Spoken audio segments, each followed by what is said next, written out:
De Dakar à Paris, en passant par Cotonou, Abidjan, Lomé, Yaoundé, Ouaga, le nom du Mali résonne désormais un peu partout sur le continent et à travers le monde. Salut les amis et bienvenue sur Mali Koura TV. N'oubliez pas de vous abonner et d'activer la cloche de notification. La transition malienne ? Elle est suivie par des millions d'Africains qui se mobilisent chaque jour pour apporter leur soutien aux autorités maliennes. Les noms de Assimi Goïta et Choguel Kamaïga reviennent sur les lèvres à travers des manifestations sur le continent et même au-delà. Constat ?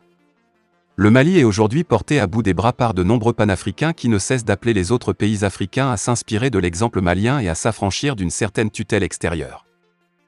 En effet, un appel résolument panafricaniste de soutien au Mali a été lancé le 13 janvier 2022 par le réseau citoyen Afriki. Cet appel, qui a recueilli de nombreuses signatures, a été véhiculé aux quatre coins du continent, du Sénégal à Madagascar en passant par le Cameroun, le Tchad, la République démocratique du Congo. Ce réseau des activistes d'Afrique et de ses diasporas possède une forte identité francophone. Ainsi, Afriki travaille depuis plusieurs années à renforcer les mouvements sociaux et citoyens en Afrique. Le réseau citoyen comprend des associations comme le Ballet citoyen du Burkina, Y en a marre du Sénégal, Filimbu du RD Congo, ainsi que plusieurs mouvements et des collectifs basés en France. Le collectif fustige les décisions, iniques, indignes et scélérates, des chefs d'État de la CEDEAO contre le Mali. En outre, le collectif a appelé à la levée des sanctions, notamment le gel des avoirs, l'ouverture des frontières. Le réseau a profité de l'occasion pour lancer un appel à ses membres à braver l'embargo pour rallier le Mali et y participer au mouvement de protestation organisé à Bamako. Derrière les dirigeants ouest-africains actuels, c'est la France est vue. Personne n'est dupe. Les sanctions prises par la CEDEAO ont été commandées par l'ancienne puissance coloniale, la France, déclare Éric Ismaël Kinda, porte-parole du Ballet citoyen. Aussi, le réseau citoyen Afriki exprime son intérêt et son admiration pour le peuple malien en lutte et son aspiration légitime à la liberté et à la dignité. Kémi Séba, professeur Franklin Niamsi et les autres. Autre soutien de poids au Mali et aux autorités de la transition ? Il est porté par l'activiste panafricain Kémi Séba. En effet, depuis des mois, celui-ci ne cesse de multiplier des prises de position en faveur de la transition malienne à travers des déclarations, des manifestations et autres. Ainsi, en prélude de la marche du 13 mai 2022, pour soutenir l'armée et les autorités maliennes qui font l'objet d'une campagne de diabolisation de la France, Kémi Séba n'a pas mâché ses mots. Il a indiqué que l'armée au pouvoir fait toujours face à des pressions impressionnantes de laquais à la solde de la France. Et ces pressions viennent surtout de l'extérieur pour déstabiliser le pouvoir en place, selon lui. Au dire du panafricain franco-béninois, ce genre combat et cette intervention consiste à libérer le Mali de l'impérialisme et du joug français. Il poursuit, à l'heure actuelle, les autorités et l'armée malienne subissent une campagne de diabolisation et une campagne de déstabilisation venant de l'oligarchie de l'Occident. Elle, oligarchie occidentale, ne supporte pas de voir des militaires et des guerriers qui n'acceptent d'ordre de personne d'autre que du peuple malien. Les militaires maliens meurent et ne se battent que pour le peuple malien. Ces militaires, a-t-il ajouté, donnent tout pour l'Afrique et pour le Mali. Ils risquent leur vie pour le Mali. La CEDEAO essaie de les faire pression. De l'autre côté, l'oligarchie occidentale essaie de les déstabiliser.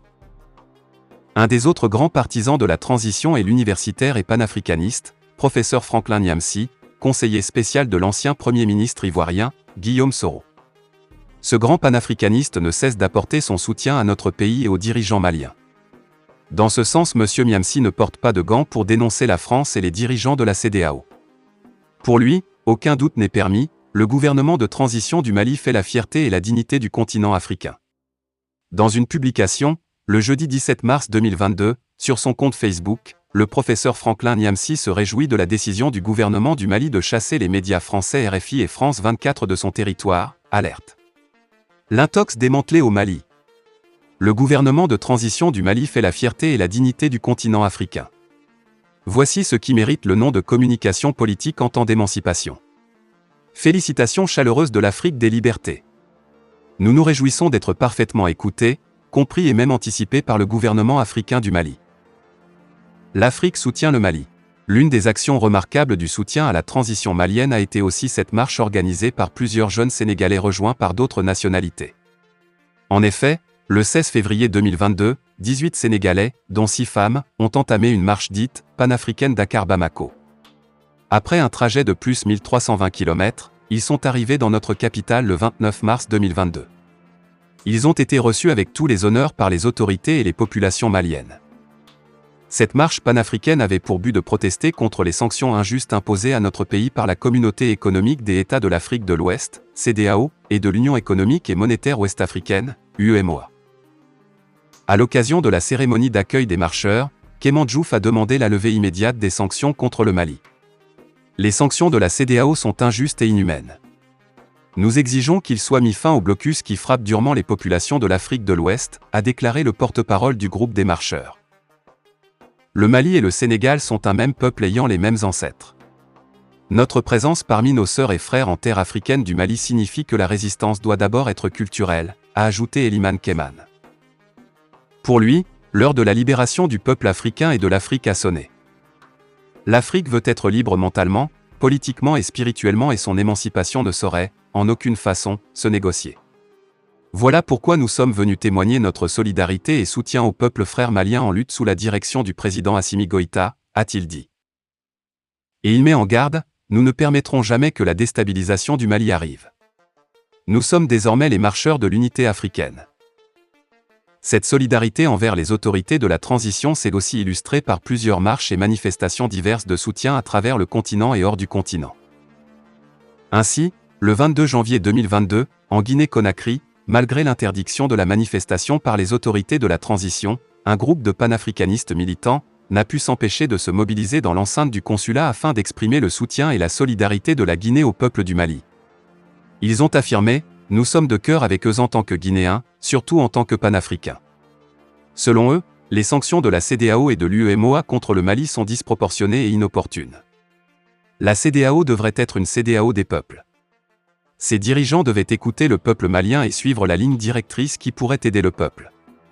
Car il n'y a personne mieux placé pour savoir le bien du Mali que les Maliens eux-mêmes, ont fait savoir ces jeunes activistes aux Maliens qui résident au consulat.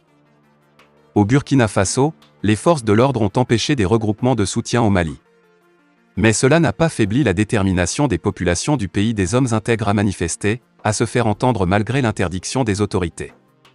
Selon certains manifestants, il est impossible pour le peuple du Burkina Faso de s'asseoir et regarder le Mali souffrir injustement sans réagir. C'est pourquoi nous sommes là pour apporter notre soutien, notre solidarité, ont-ils affirmé. Plusieurs autres villes du Faso, notamment Bobo-Dioulasso, Ouaïgouya, ont également manifesté. Plus loin, en Centrafrique, des mobilisations en faveur du Mali et des autorités de la transition ont aussi été observées. Hors du continent, précisément en Europe, la diaspora africaine a organisé plusieurs rassemblements de soutien à notre pays. C'est ainsi que devant l'ambassade du Mali à Berlin en Allemagne, des manifestants se sont retrouvés pour protester contre les sanctions de la CEDEAO et la collaboration de la France. À bas la France, ou « Vive la transition », scandaient des dizaines de personnes présentes devant l'ambassade. De l'autre côté du Rhin, en France, la manifestation organisée était plus dense. Au cours de certains rassemblements, l'on apercevait des drapeaux maliens mais aussi russes flottant au-dessus de la foule devant l'ambassade du Mali. Ici et là, l'on entendait des slogans comme « Vive la liberté africaine » et « Vive l'unité africaine ».